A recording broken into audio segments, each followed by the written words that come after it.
Aktual na pag-iyak ni Kim Chiu sa kanilang breakup ni Sian Lim.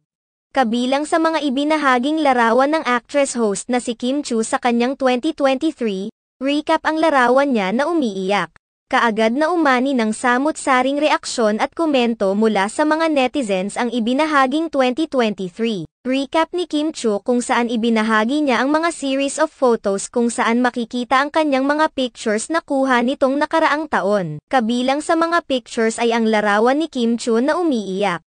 Marami naman sa mga netizens ang naghinala na ito na ang actual photo ni Kim Chiu noong naghiwalay sila ni Sian Lim na naging boyfriend niya sa loob ng 12 years.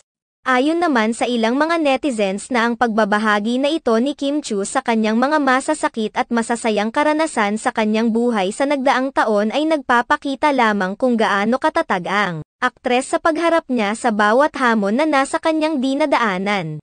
Marami naman sa mga fans ng aktres ang naglabas ng pangunawa at pagsuporta para sa mga pinagdaanan ni Kim Chiu. Marami pa ang humanga sa aktres dahil isinama pa niya sa kanyang series of photos si Sian Lim. Kasama pa din si Sian Lim. There is still Kim's image in this video. I'm still sad and I'm still crying because I still can't get used to the fact that our Kimsey has broken up forever. A queen deserves a true king.